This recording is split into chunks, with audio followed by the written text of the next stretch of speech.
박지현의 경제노트입니다. 정부가 최근 새로운 상기 신도시를 발표를 했습니다. 오늘은 고향 창릉지구와 부천 대장지구에 대해서 좀 집중적으로 상세히 좀 알아보도록 하겠습니다.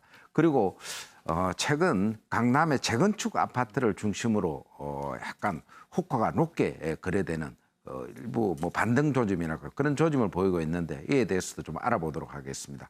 고종환 한국자산관리원장 나와 계십니다. 안녕하세요. 네, 안녕하십니까. 예.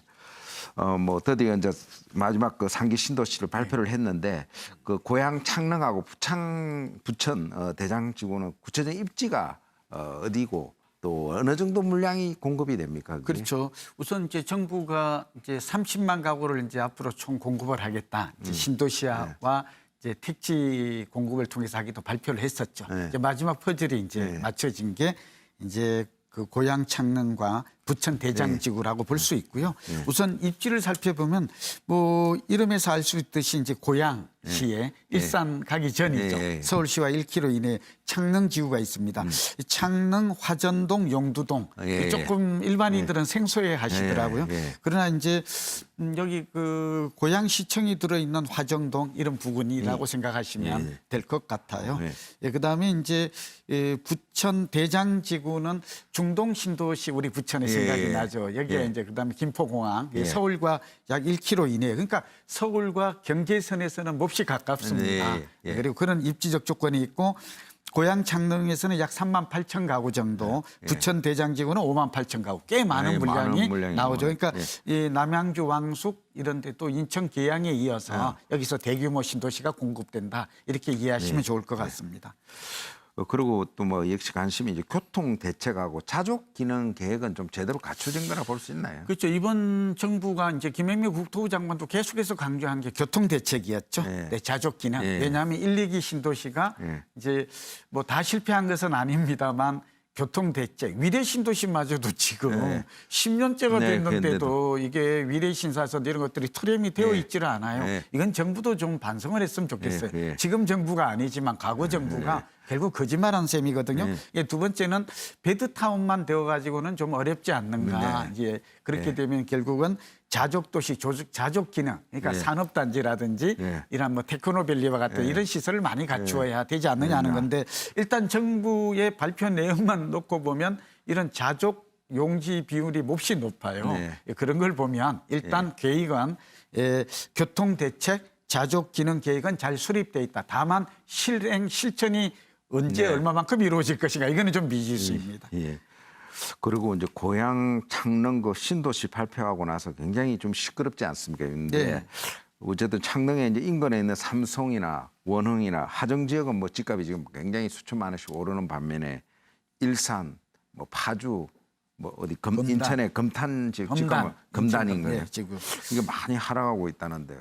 그 근본 원인은 이건 이제 정말 지금 이제 주민들이 아마 이 시간에도 아마 모여서 시위를 하거나 이게 뭐 데모하는 것 같아요. 그 이유가 이제 두 가지인데요. 아무래도 이제 고향 창릉, 그러니까 서울에 인접한 도시에 다시 말씀드리겠습니다만 여기 이제 뭐 고향선이라든지 여기 또 GTX-A라든지 이렇게 교통망 계획이 발표가 되니까 제1, 2기 신도시는 아직도 파주, 운정, 일산 이런 쪽에서는 아직도 그때 1, 2기 신도시의 대표적이잖아요. 지금도 미분양이 많고 그 당시에 약속했던 광역 교통 부담금만 받아가고 아직도 교통망이 형성이 안 돼 있는데 더 나은 입지에 이렇게 교통망이 또 자족 기능을 갖추게 되면 결국 손해를 보지 않는가. 이걸 우리 부동산 교과서에서는 빨대 효과라고 합니다. 그러니까 이쪽으로 몰리면 지금도 미분양이 많고 집값이 내려서 고민인데 더 타격을 받게 된다는 거죠. 그러니까 이걸 막 사망 선고다,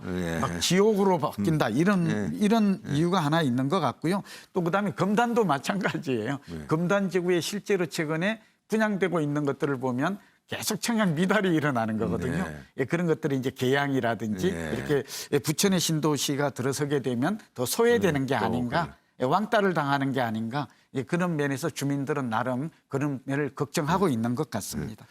그리고 이제 부천 지역은 뭐 조금 좀 조용한 것 같아요. 창릉에 비해서는. 그래서 입지 가치가 사실은 뭐 다른 신도시에 비해서 좀 떨어지는 건지 또 앞으로 뭐 대장 신도시는 계속 관심을 가질 만한 곳인지. 뭐 약간 좀 조심스럽고 오해 여지가 있습니다만 저는 전문가니까 네. 냉정하고 객관적으로 보면 우선 입지 환경, 예. 그다음에 앞서 나왔습니다만 교통 대책 네. 지금 나온 걸 살펴보면 그다음에 자족 기능, 네. 그다음에 서울 사람들이 과연 주거 이동을 할 것인가 이걸 선호도라고 그럽니다. 그다음에 대체 주거 지역이 될 것인가. 그러니까 서울에 대부분 이제 서울로 출퇴근하는 젊은 층들이 갈 거라고요. 네. 일부 이제 네. 은퇴한 층도 네. 있겠지만 그렇게 좀 객관적으로 좀 종합적으로 살펴보면 현재도 그런 움직임이 이미 나타나고 있습니다만 고양 창릉 신도시가 다소 입지 환경, 주거 가치 측면에서 좀 우월한 게 아닌가 네, 이렇게 보이고 보다는, 예. 물량도 좀 적게 나오고 있고 예. 그렇게 좀 볼 수 있고 다만 이제 분양가는 좀 따져보아야 합니다. 예. 그러니까 제가 볼 때 분양가는 시세보다 높지 않고 그러니까 이미 고양 창릉 인근에 있는 삼송이라든지 화정 이런 지역들의 원흥지구가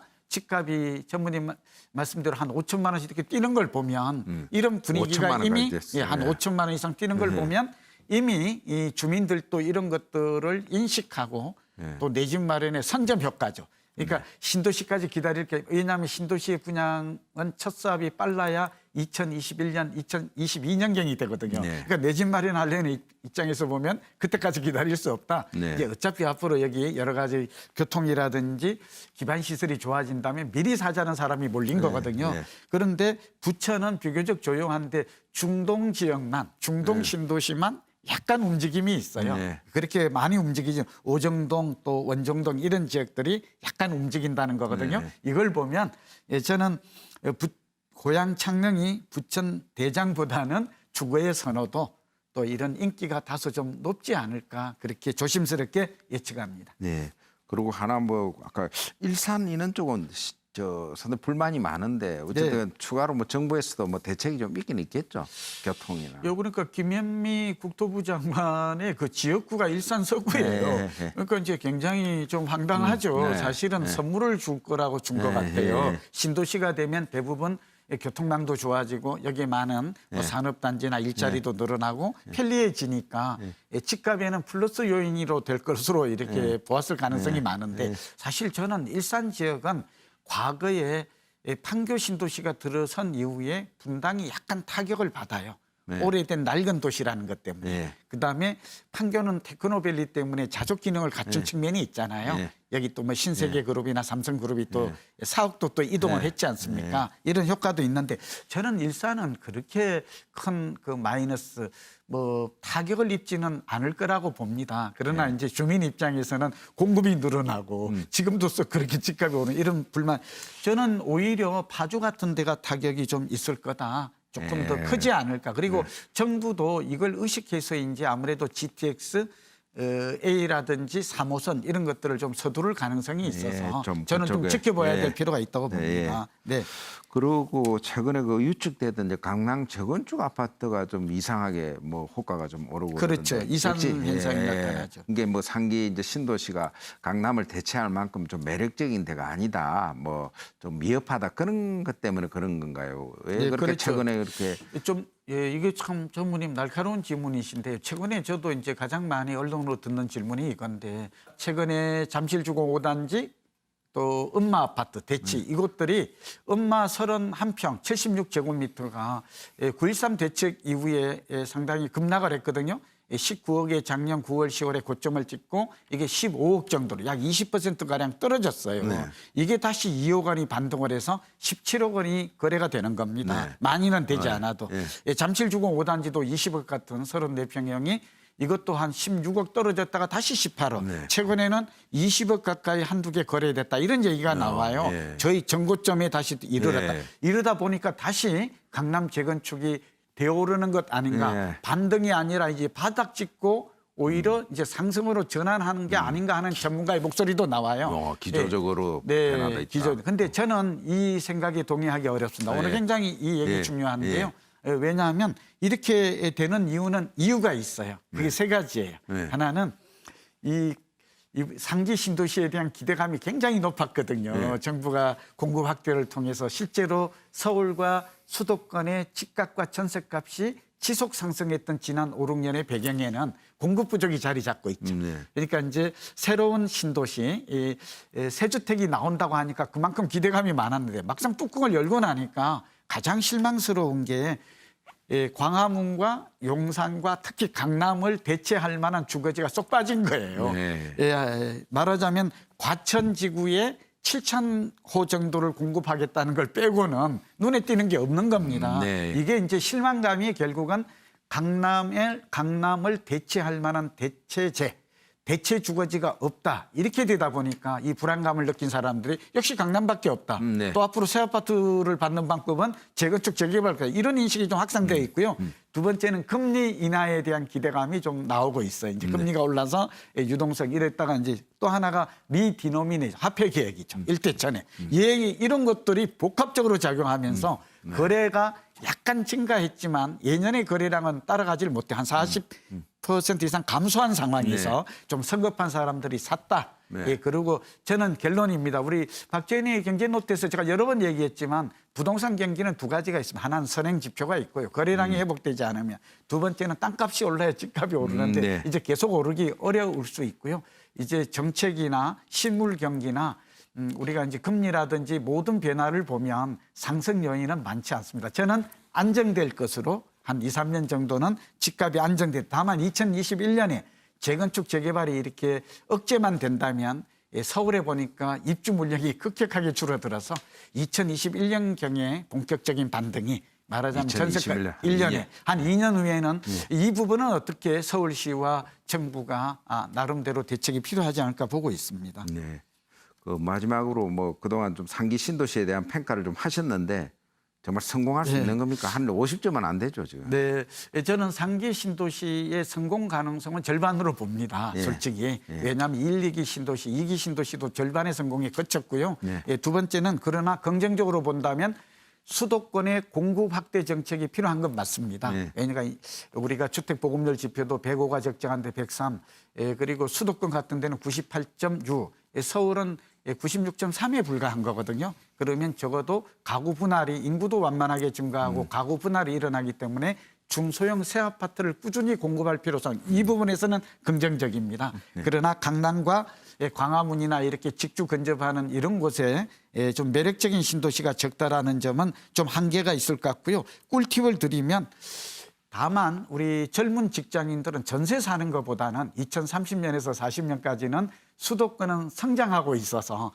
집값이 올라갈 가능성은 많아요. 결국 땅값과 물가와 인건비도 오르기 때문에. 그래서 제가 오늘 마지막 꿀팁을 드리면 시범지구는 반드시 청약하는 게 옳아요. 그래서 제가 여러 번 그 LH나 SH의 그 제가 사업 설명회 가게에 나가본 경험을 위례 신도시와 세종 신도시, 그렇게 인기 있는 신도시마저도 광교도 마찬가지예요. 초기에는 미분양이 났던 것을 잘 기억하기 바랍니다. 그래서 초기에 시범지구는 사실은 알짜 땅, 노른자의 땅에 여기에 물량이 많이 나오거든요. 그런데 사람들은 긴가민가해서 주저하게 돼요. 네. 그럴 때 시범지구의 가격도 좋고 입지도 좋기 때문에 이걸 노리는 것이 가장 경제적이고 효과적인 방법이다. 문재인 정부는 다행히 무주택자에게 청약 가점 통장만 있으면 당첨 기회를 주기 때문에 오히려 역발상이죠. 잘 활용하는 게 좋을 것 같습니다. 네, 오늘 좋은 말씀 감사합니다. 네, 감사합니다. 예, 지금까지 상기 신도시로 발표된 고양 창릉지구와 부천 대장지구에 대해서 알아봤습니다. 박재현의 경제노트였습니다.